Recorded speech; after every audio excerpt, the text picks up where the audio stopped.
Good morning. Welcome in to day 14 of the transmission series. Guys, we are almost halfway. And I have done super early mornings. I have done some late nights. I have done some middle of the days. I've had some tech snafus. But mostly this has been the most incredible journey. And there is something on my heart and on my mind that I would like to talk about today. Initially, what I felt drawn to talking about was continuing on the conversation we started the last couple of days about the nervous system. And I will come back to that because I have been doing a Manipura meditation almost every single morning for the last week. And the Manipura is the solar plexus chakra. So we talked about the Vishuddha chakra. I believe it was in episode 12 of the transmission series. Anyway, we will come back to that, but there is something weighing heavy on my heart and on my mind. And this has come out as a result of the responses that I have had back from the invitations I have made to the Embodied Visibility Lab. And I'm not sure if this is what you're expecting, but I do think we really need to talk about what I'm going to call is the guru trap. And here's what I see. Is the world of embodiment absolutely has a shadow. I mean, we all have shadow, right? There's always going to be a shadow. And if you have been in this space long enough, then you have felt it. But what may be happening is that you are ignoring it. You are freezing in spite of it. And when it shows up in this world, it is really the way it looks is spiritual bypassing dressed up as business coaching. That's the phrase that landed for me this morning as I was pouring my coffee and I'm getting ready for my day. And I want to tell you exactly what I mean by that, because this might tick some people off, but really someone needs to say it, because here's what it is. That coach who's always talking about high vibe only, or who tells you if you're struggling, it's because your frequency is off or because you don't want it bad enough, who says the answer to your revenue problem is more manifesting and less strategy and action. That is not embodiment. That is also not good advice. That is dissociating with a fancy brand and pretty graphics. And I'm done pretending that that's helpful. If you are in a struggle position, telling somebody or suggesting that manifesting more revenue, more money is the solution, is going to, that is spiritual bypassing dressed up as business coaching. So let's just call out, I've got 4 ways that this looks that you can identify. I'm like looking at my notes right now because I was scrolling them down. So you've heard, hands up if you have heard a coach or somebody on Instagram say something like, you're not attracting clients because you're in a low vibration. First of all, that is a judgment on low vibrations. And vibrations are caused by our body's response to energy. And energy is emotion, right? You think about the word emotion. It is energy in motion. There are no good or bad emotions. They're all neutral experiences that we choose to add meaning to. We have an option to get curious about all of those emotions, whether it's anger, grief, joy. And I'm not saying that they're all easy. My goodness, no, grief, anger, fear, sadness, those are hard. But they're no less valuable than the other emotions we experience as human beings. And so to say you're in a low vibration, and that is why you are not attracting clients, is not necessarily true. The translation there is that your very real business problem is bad positioning. It is unclear messaging. It is no real visibility or lead generation strategy.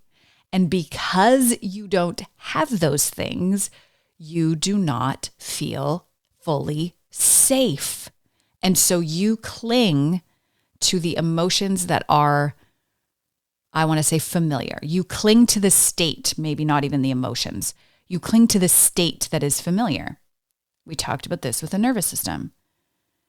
And then it just all gets blamed on your energy, as if like fixing that vibration, meditating that vibration away will magically make people buy your thing. It's not true. You have to acknowledge that that's what's happening, take action toward the solution, and watch that vibration change. And in so doing, your business will change. Because your business is changing, the energy of the business changes. And because the energy of the business changes, that's when the clients start flowing in. So when you hear somebody say that you're not attracting clients because you're in a low vibration, they're skipping like 18 steps in the middle from no results to results. The other one you might hear, here's the second one, is just trust the universe. I am just going to trust the universe and the right clients will find me, and I'm not going to do anything. And listen, I will tell you that sometimes I fall into this pattern, this freeze pattern myself.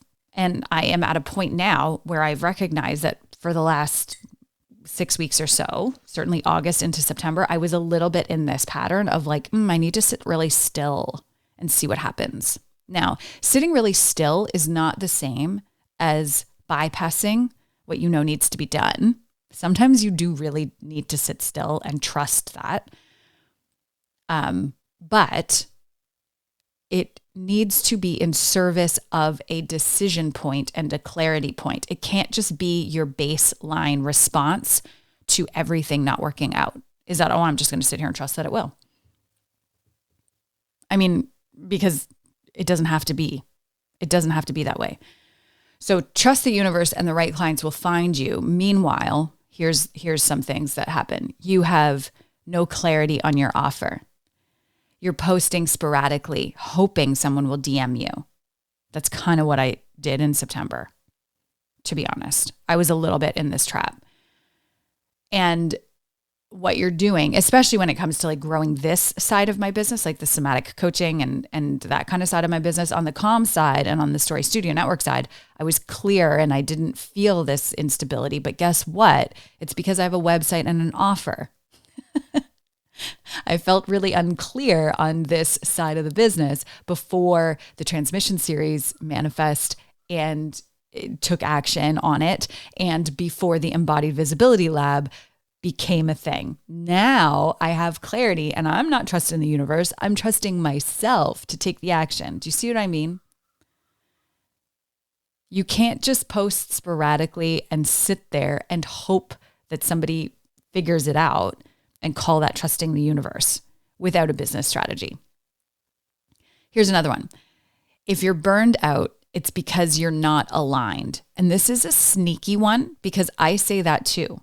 Lack of alignment does cause burnout. I actually say it differently. I say performance over time becomes burnout, because that is actually what's true for your nervous system, right? But it might actually be a business problem.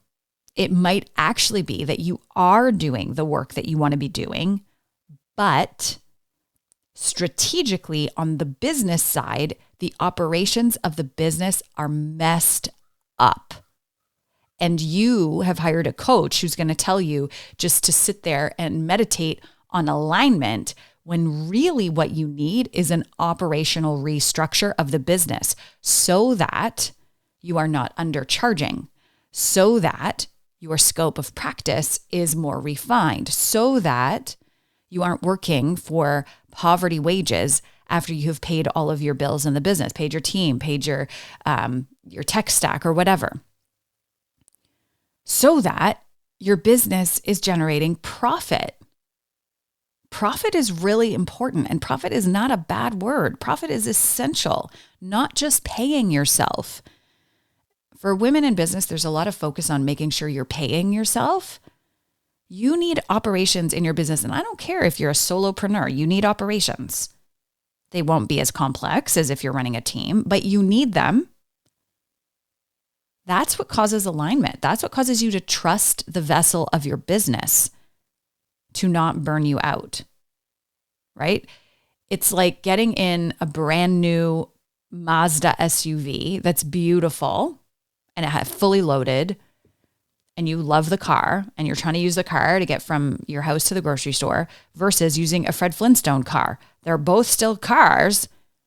You love the car, you love the journey, but in one, you're in a luxury vehicle with nice heated seats and a sunroof and a cool stereo. And in the other one, you're like running with your feet and you have rock wheels if you want to take it further, right? It's not the fact that you have a vehicle that is the wrong thing. It's the fact that your operations of that vehicle aren't working. That's an operational problem. That is not you being out of alignment.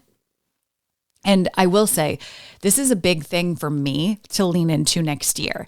So once I have run this first, I'm going to call it a beta version of the Embodied Visibility Lab, which is only an 8-week vessel, my intention is to derive information from it, because it's an experiment, about how to come back as a coach and mentor who is truly able to blend all of this work that we're talking about today with my operational understanding of creative business.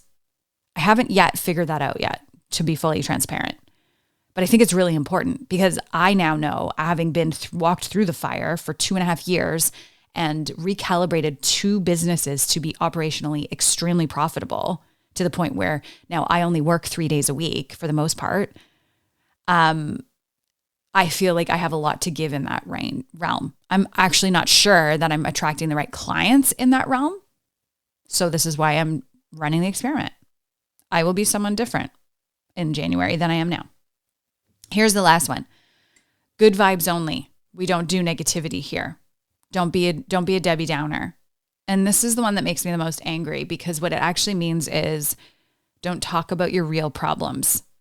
Don't be human and don't have complexity. Just perform positivity so that we don't have to hold space for anything that's uncomfortable. Now, I want to really draw a distinction between complaining and being stuck in inertia, which frankly drives me absolutely like crazy. I was going to drop a swear word, but I'm trying not to swear on this podcast. There's a difference between complaining and being so stuck in inertia and just swirling and being negative and saying like, this is really hard. I don't like this. I don't like this part of my journey. I'm really struggling. That's okay to say, right? Versus complaining, which is like, nobody's buying from me and I'm not doing anything and I don't know and I just have to sit and wait on this and I'm not going to do anything because I'm so scared and what if this happens and I'm just not ready yet and all that. That all sounds to me like kind of not doing anything because that's your comfort state. Versus, this is really hard. I did something really hard and it feels really uncomfortable right now. It's really uncomfortable right now for me to be in this place. I say stuff like that to my coach all the time. Be like, oof, today felt really uncomfortable. And she's awesome because she'll hold space for me. She'll be like, yeah, that was uncomfortable. How do you feel now that you're on the other side of it? That's the way we talk about negativity and positivity. You cannot discount it. You have to hold space for it. You cannot discount it. But if you hear somebody saying all those things, it's not actually embodiment, right? It's toxic positivity. It's what I said at the beginning. It's spiritual bypassing dressed up as business coaching. You're not here to transcend in business. You are here to clarify in business. Truly, that is what causes the transcension. So what you end up with when you go into programs like this, and I told you that this was spurred on by some of the conversations I've had this week, is that like one person told me that they didn't want to join the embodiment lab because they had bought 2 other programs that were similar to what I was offering. I was like, whoa, okay, 2. I didn't do any competitive analysis before I put it out there. I have no idea what other people are doing. So I literally don't know. And I was like, oh, wow, okay. That's interesting information. And then someone else who told me, it was a beautiful interaction where she said, you know what, like I really want to join this with you because of how safe you make me feel. She's worked with me before. And I was like really honored by that, because what that says to me is that I am holding space for the whole person. I am not bypassing. And she's going through a really hard time right now. And so I held that space for her and I let it be hard. I was like, this is very, very hard for you right now. And I didn't say, how can I help? Because I don't think I can. I think how I help is seeing her in that difficulty and allowing her to know that I am here, seeing her. I'm not pretending that doesn't exist. But back to the one who said that there are 2 other programs is my concern about other programs. And I'm not trying to put myself on a pedestal at all. My God, this is an experiment. But is that there's a lot of them out there, especially coaching vessels, that end up as a group of very high performing people who are performing then enlightenment for sake of the vision of the group while collapsing on the inside. That it's performative expansion. That's my concern. I don't know. I have no idea what those specific things are, but in general, that is my worry about these programs that promise that they're going to help you rewrite your toxic negativity and change your vibe, is that it ends up being this veiled performance. And that's the guru complex, right? It's like this coach or this teacher who positions themselves as having reached this elevated level of consciousness and self-awareness that you haven't, and speaks in like these cryptic wisdom things and sounds profound but means nothing, or talks only about their own journey to enlightenment, and therefore they are able to give you that exact thing. They say things like, when you know, or you're exactly where you need to be. And all of those things sound really supportive, but in the context of that kind of guru complex, they're empty and they don't really help you do anything differently. And I think this is also coming out of me as I'm really, really trying to heal from having been in those situations and looking at them objectively now and thinking like, that was actual manipulation. That wasn't support. That wasn't mirroring. And that's what true mentoring is supposed to be. It's somebody who's a couple steps ahead of you. Yes, you do need that. But somebody who is strong enough and able enough to turn around and look at you and hold up a mirror so that you can see clearly what your next steps are. But listen to me when I say those next steps are self-sourced from you, not from the person holding the mirror. And so many coaches out there, or programs, I say coaches, like small C coaches, don't do that. They just try to fix your vibration and try to explain how you leapfrog all of this self-awareness work to be where they are, to go from your 5K months to your 15K months by changing your vibration, by performing embodiment, by performing enlightenment. And you don't get results. And if you do, the results don't sustain because it's not sustainable, because we've talked about this, because it's a performance.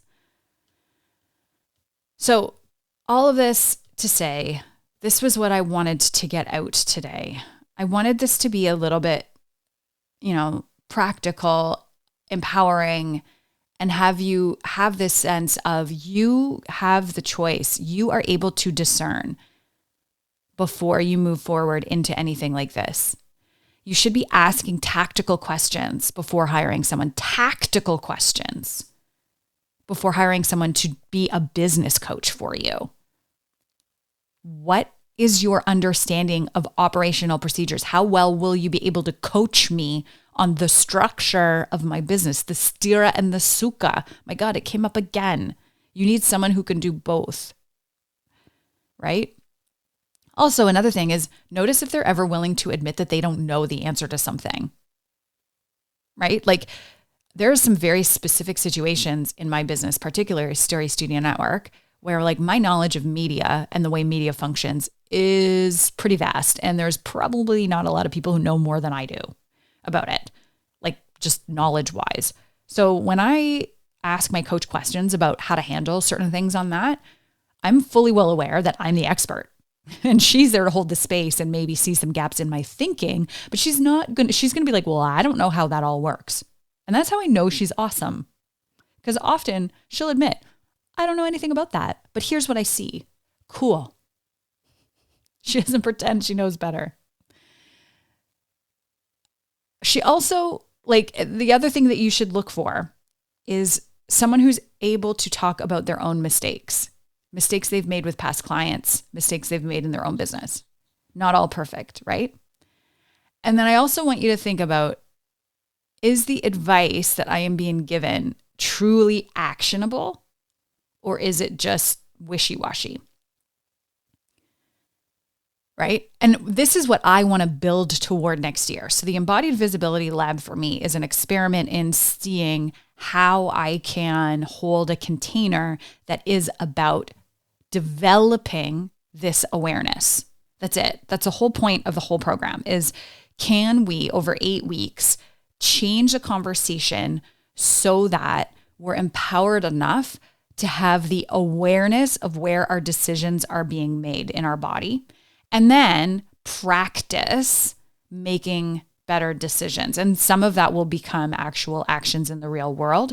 But my hope is that the outcome is simply just a re-energized practice. And then my ultimate intention is that at the end of this, I have worked through it enough that I am a stronger space holder and I can come out and say, okay, now I see, how can I work with a group to help them understand this level of awareness? And let's combine it with this strong business acumen and, let's go. Let's freaking go, right? So if you're wondering if the Embodied Visibility Lab is like a business coaching thing, it is not. It is not business coaching. It is really this reorientation of energy that needs to happen before any meaningful business coaching can happen. So it's kind of like step 1 on the process. Okay, this was a long one. I super appreciate you. Please, as always, drop some comments below in the description box, hit subscribe, all the things. Make sure you're sharing the show if you're listening to this on the podcast. Everything is growing and moving in the right direction, and it is so exciting to be here with you every single day. Thanks so much for listening. I'll be back tomorrow.